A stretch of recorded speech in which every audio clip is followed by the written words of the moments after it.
사람 때문에 너무 힘들 때 부처님이 남긴 가장 현실적인 말씀. 일이 힘든 게 아니라 사람이 힘들 때가 있습니다. 일은 어떻게든 해결이 됩니다. 시간이 지나면 끝나고 노력하면 결과가 나옵니다. 그런데 사람은 다릅니다. 말 한마디, 표정 하나에 하루가 무너집니다. 아침에 나눈 대화 한마디가 저녁까지 마음에 남아 잠을 설치게 만듭니다. 가족의 차가운 말투, 직장 동료의 무시하는 눈빛, 친구의 무심한 한마디. 그게 하루 종일 머릿속을 맴돕니다. 왜 저렇게 말했을까? 내가 뭘 잘못했을까? 저 사람은 왜 날 힘들게 하는 걸까? 이런 생각들이 일보다 더 우리를 지치게 만듭니다. 가까운 사람일수록 더 그렇습니다. 가족에게 받은 상처는 몇 년이 지나도 아물지 않습니다. 믿었던 사람의 배신은 다른 어떤 일보다 마음을 깊이 무너뜨립니다. 저 사람만 아니었어도 이런 생각을 해본 적 있으신가요? 저 사람만 없었으면 내 삶이 훨씬 나았을 텐데. 그런데 신기한 건 그 사람이 실제로 떠나도 마음은 여전히 무겁다는 겁니다. 왜 그럴까요? 부처님은 인간관계를 피하라고 말씀하지 않으셨습니다. 오히려 사람이 가장 어려운 수행이라고 말씀하셨습니다. 수행. 이 말이 조금 무겁게 느껴질 수 있습니다. 하지만 부처님이 말씀하신 수행은 특별한 것이 아니었습니다. 그냥 사람과 관계 맺으며 사는 것. 그 자체가 수행이라는 뜻입니다. 왜냐하면 사람을 통해서 우리 마음의 가장 깊은 곳이 드러나기 때문입니다. 오늘은 사람 때문에 생긴 마음의 상처를 부처님의 말씀으로 함께 살펴보려 합니다. 이 영상을 끝까지 들으시면 상처가 없어지진 않을 수 있습니다. 하지만 그 상처를 다루는 방법이 조금은 달라질 겁니다. 그리고 그것만으로도 마음은 한결 가벼워집니다. 일부 왜 사람 때문에 가장 괴로울까? 부처님께서 이런 말씀을 하셨습니다. 원망하는 마음이 있는 곳에 괴로움은 반드시 머문다. 원망. 이 말을 들으면 뭔가 나쁜 감정처럼 느껴집니다. 나는 원망 같은 건 안 해. 이렇게 생각할 수도 있습니다. 그런데 원망은 우리가 생각하는 것보다 훨씬 가까이 있습니다. 왜 날 이해해주지 않을까? 왜 내 말은 들어주지 않을까? 왜 나한테만 이렇게 대할까?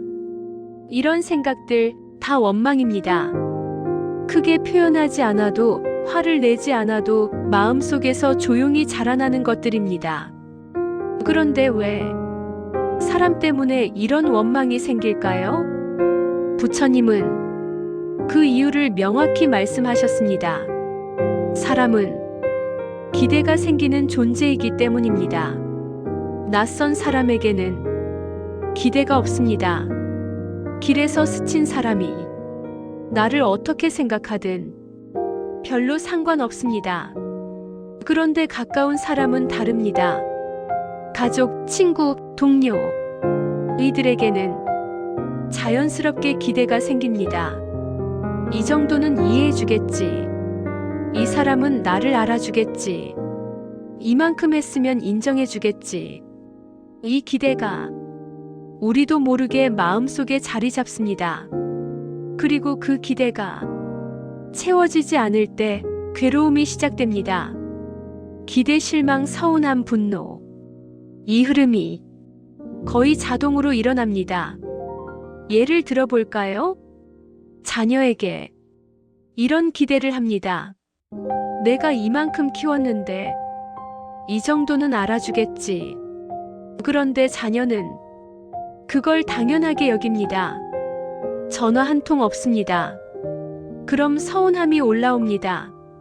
나는 저 아이 위해 내 인생을 다 바쳤는데 이 서운함이 쌓이고 쌓이면 어느 순간 화가 됩니다.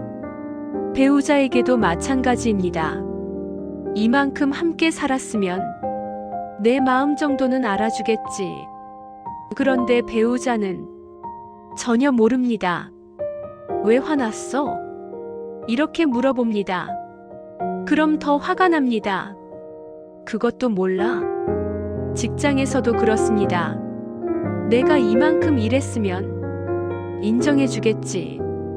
그런데 상사는 당연하다는 듯 받아들입니다. 칭찬 한마디 없습니다. 그럼 마음이 무너집니다. 내가 뭐하러 이렇게 열심히 하나? 이 모든 게 기대 때문입니다. 기대가 있으면 실망이 따라옵니다. 그리고 실망은 서운함으로, 서운함은 분노로 바뀝니다. 그래서 부처님은 이렇게 말씀하셨습니다. 원망하는 마음이 있는 곳에 괴로움은 반드시 머문다. 원망은 채워지지 않은 기대에서 옵니다. 그리고 그 원망을 마음속에 붙잡고 있는 한 괴로움은 끝나지 않습니다. 그런데 여기서 우리가 놓치는 게 있습니다. 낯선 사람보다 가까운 사람이 더 아픈 이유를 우리는 잘 압니다. 기대가 크기 때문입니다. 진심을 주었기 때문입니다. 시간을 함께 했기 때문입니다. 그런데 우리는 왜 그 사람을 계속 마음에 붙잡고 있을까요? 이미 상처받았는데, 이미 실망했는데 왜 계속 그 사람 생각을 할까요? 저 사람만 아니었어도 이 생각을 반복하면서 왜 우리는 그 사람을 마음에서 놓아주지 못할까요? 부처님은 그 이유도 말씀해 주셨습니다. 우리가 그 사람을 붙잡고 있는 게 아니라 우리 안에 기대를 붙잡고 있는 거라고. 그 사람이 아니라 이랬어야 했는데라는 마음속 그림을 놓지 못하고 있는 거라고. 그래서 사람 관계는 이렇게 어렵습니다. 상대를 바꿀 수 없고, 과거를 되돌릴 수 없고, 기대를 완전히 없앨 수도 없습니다. 그럼 우리는 어떻게 해야 할까요? 이부 부처님이 말씀하신 사람 관계의 진짜 고통. 부처님께서 또 이런 말씀을 하셨습니다. 집착은 사랑의 탈을 쓰고 마음을 괴롭힌다. 집착. 이 말을 들으면 뭔가 부정적인 느낌이 듭니다. 나는 집착하는 사람이 아닌데 이렇게 생각할 수 있습니다. 그런데 부처님이 말씀하신 집착은 우리가 생각하는 것과 조금 다릅니다. 집착은 미워하는 마음만이 아닙니다. 오히려 이해받고 싶은 마음, 인정받고 싶은 마음일 수 있습니다.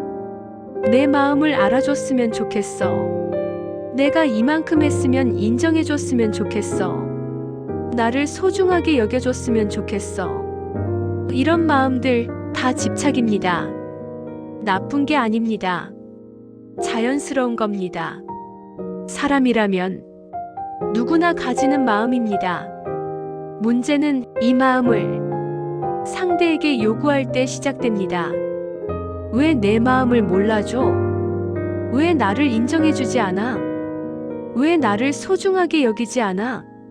이렇게 상대를 바꾸려 하는 순간 괴로움이 커집니다. 왜냐하면 상대는 바뀌지 않기 때문입니다. 아무리 말해도, 아무리 설득해도 사람은 쉽게 바뀌지 않습니다. 아니, 바뀔 수 없습니다.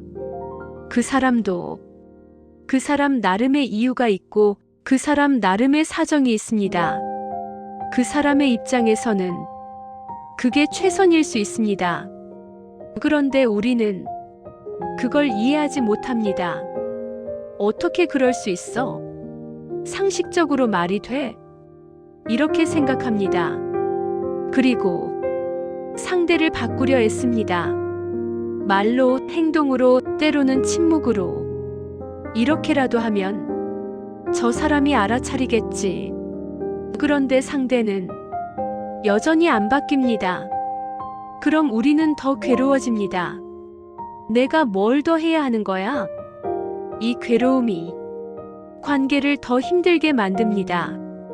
부처님은 이걸 연애 개념으로 설명하셨습니다. 연, 조건이라는 뜻입니다.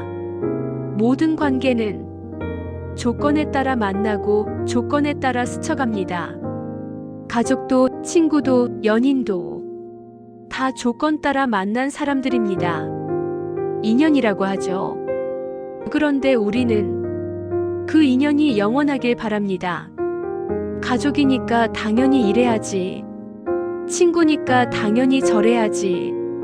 이만큼 사랑했으니까 당연히 이렇게 생각합니다. 그런데 부처님은 당연한 건 없다고 하셨습니다. 모든 관계는 조건 따라 변합니다. 가까웠던 사람이 멀어지고 믿었던 사람이 떠나고 사랑했던 사람이 상처를 줍니다. 이게 자연스러운 겁니다. 나쁜 게 아니라 원래 그런 겁니다. 그럼 우리는 어떻게 해야 할까요? 관계를 포기해야 할까요? 기대를 아예 하지 말아야 할까요? 아닙니다. 부처님은 관계를 끊으라고 하지 않으셨습니다. 기대를 없애라고도 하지 않으셨습니다. 다만 이걸 알아야 한다고 하셨습니다. 누구도 내 마음을 책임져 주러 온 존재는 아니라는 걸. 상대가 나를 이해해주지 않아도, 나를 인정해주지 않아도, 나를 사랑해주지 않아도 그건 상대가 나쁜 게 아니라 그냥 그 사람의 조건이 지금은 그런 거라는 걸. 이걸 아는 순간 조금 달라집니다. 상대를 바꾸려는 마음이 조금씩 줄어듭니다. 그리고 그 마음이 줄어드는 만큼 괴로움도 줄어듭니다. 산부 사람 때문에 생긴 마음을 어떻게 다뤄야 할까? 부처님께서 마지막으로 이런 말씀을 하셨습니다. 상대를 내려놓기 전에 먼저 내 마음을 알아차려라. 이 말씀이 가장 중요합니다. 왜냐하면 우리는 항상 상대부터 바꾸려 하기 때문입니다. 저 사람이 달라져야 해. 저 사람이 이해해줘야 해. 저 사람이 사과해야 해. 그런데 부처님은 그 반대를 말씀하셨습니다. 상대가 아니라 먼저 내 마음을 보라고. 내 안에서 지금 무슨 일이 일어나고 있는지 먼저 살펴보라고. 이게 무슨 뜻일까요? 부처님은 관계를 끊으라는 게 아니었습니다. 참으라는 것도 아니었습니다. 애쓰지 말고 지금 내 안에서 일어나는 감정을 먼저 보라는 겁니다. 예를 들어볼까요? 누군가의 말 때문에 서운함이 올라옵니다. 그럼 보통 이렇게 반응합니다. 왜 저런 말을 해? 어떻게 저럴 수가 있어? 상대에게 집중합니다. 그런데 부처님은 이렇게 하라고 하셨습니다. 아, 지금 내 안에 서운함이 있구나. 이렇게 내 마음을 먼저 알아차리라고. 화가 날 때도 마찬가지입니다. 왜 저 사람은 맘대로야? 이렇게 생각하는 대신, 아, 지금 내가 화가 나 있구나. 이렇게 알아차리는 겁니다. 그냥 아는 겁니다.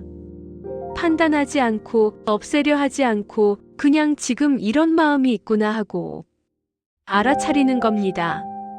그럼 뭐가 달라질까요? 신기하게도 알아차리는 순간 감정이 조금씩 힘을 잃기 시작합니다. 왜냐하면 감정은 우리가 모를 때 힘이 세기 때문입니다. 서운함이 올라오는데 그걸 모르면 서운함이 나를 끌고 다닙니다. 하루 종일 그 생각만 합니다. 그런데 아, 지금 서운함이 있구나. 이렇게 알아차리는 순간 서운함과 나 사이에 조그만 공간이 생깁니다. 그 공간이 숨 쉴 틈입니다. 화도 마찬가지입니다. 화가 날 때, 아, 지금 화가 나 있구나. 이렇게 알아차리면 화에 휩쓸리지 않고 화를 볼 수 있게 됩니다. 지금 내 안에 화가 있네. 이렇게 보는 순간 화는 조금씩 가라앉습니다. 억지로 누르는 게 아니라 자연스럽게 가라앉습니다. 부처님은 이걸 알아차림이라고 하셨습니다. 알아차림. 특별한 게 아닙니다. 지금 내 안에서 일어나는 걸 그냥 아는 겁니다. 지금 서운하구나. 지금 화나 있구나. 지금 불안하구나. 이렇게 아는 것만으로도 마음은 조금씩 달라집니다. 그럼 상대에 대한 마음도 조금씩 달라집니다. 저 사람이 바뀌어야 해서 저 사람은 저런 사람이구나로 바뀝니다. 바뀌어야 한다는 마음이 있는 그대로 보는 마음으로 조금씩 바뀝니다. 그리고 있는 그대로 보는 순간 괴로움이 줄어듭니다. 상대가 바뀌지 않아도 상황이 나아지지 않아도 내 마음이 조금 가벼워집니다. 왜냐하면 내가 나를 알아차리고 있기 때문입니다. 부처님이 말씀하신 사람 관계의 수행은 이런 겁니다.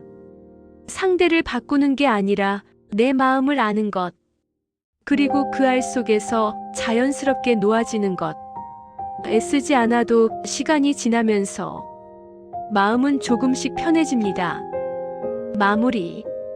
사람 때문에 힘들었다는 건 그만큼 진심이었다는 뜻입니다. 아무렇지 않은 사람에게는 상처받지 않습니다. 기대했기 때문에, 믿었기 때문에, 사랑했기 때문에 아픈 겁니다. 그러니 상처받은 마음이 나약한 것이 아닙니다. 그만큼 진심으로 관계를 대했다는 증거입니다. 그 마음을 부끄러워하지 마십시오. 다만 그 마음을 조금씩 알아차려 보십시오. 아, 지금 내가 이런 마음이구나. 이렇게 아는 것만으로도 마음은 조금씩 풀어집니다. 오늘 이 말씀을 다 이해하지 않아도 괜찮습니다. 지금 당장 관계가 나아지지 않아도 괜찮습니다. 상대가 바뀌지 않아도 괜찮습니다. 다만 이것만 기억하십시오. 상대를 바꾸려 애쓰기 전에 내 마음을 먼저 알아차리는 것. 그게 부처님이 알려주신 사람 관계의 길입니다. 사람 때문에 다시 마음이 무거워질 때 이 영상을 조용히 틀어두셔도 괜찮습니다. 법문은 기억하려 애쓰지 않아도 마음에 남습니다. 듣다 보면 어느 순간 마음이 조용해집니다. 부처님의 말씀이 오늘도 여러분 곁에 머물기를 바랍니다. 고맙습니다.